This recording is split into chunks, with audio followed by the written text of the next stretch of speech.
Hello' everyone, অসমবাসী ৰাইজলৈ মই ভোগালী বিহুৰ আন্তৰিক অভিনন্দন জনাইছোঁ। আজি নাৰিকল লাড়ু ৰেচিপি এটা লৈ আহিছোঁ, গতিকে ৰেচিপিটো একেলগে চাব বুলি আশা কৰিলোঁ। এটা নাৰিকল লৈছোঁ, নাৰিকলটো এনেকৈ সৰু সৰুকৈ কাটি লৈছোঁ, কলাবিলাক এৰুৱাই দিছোঁ এনেকুৱাকৈ। এতিয়া এইখিনি মিক্সিৰ জাৰ এটাত দি পিচি ল'ম।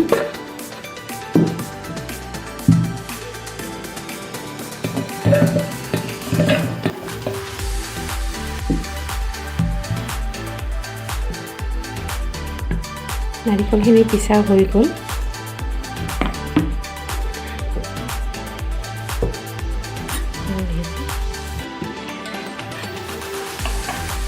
এতিয়া মই কাপ এটাত দি জুখি চাম।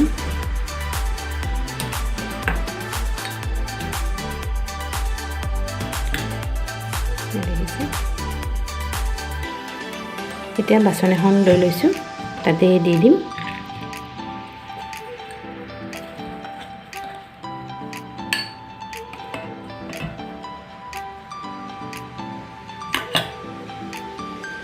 দেখিছে 2 কাপ হৈ গ'ল।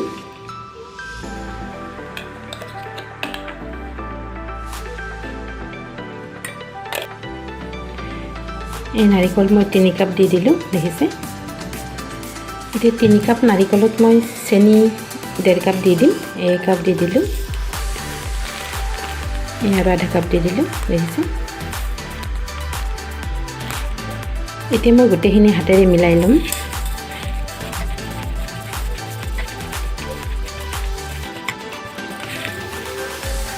এতিয়া এইখিনি মই 1 ঘণ্টাৰ কাৰণে থৈ দিম। ঘণ্টা হৈ গ'ল। এতিয়া নাৰিকলখিনি চাই লৈছোঁ, দেখিছে চেনিখিনি পূৰা মিলি গৈছে নাৰিকলৰ লগত।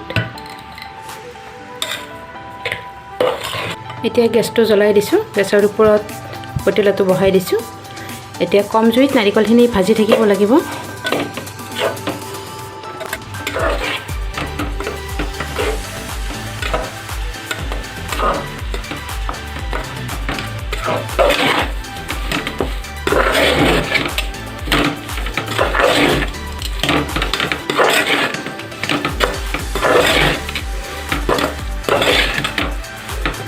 এবাৰ চেক কৰি চাই লৈছোঁ,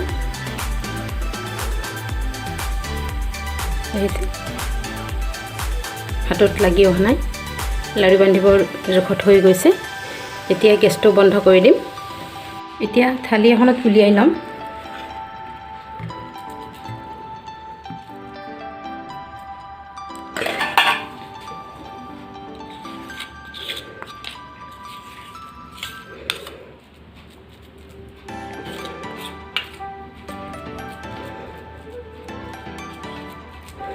অলপ ঠাণ্ডা হ'লে বান্ধি ল'ম লাড়ুখিনি। এতিয়া লাড়ুখিনি বান্ধি ল'ম।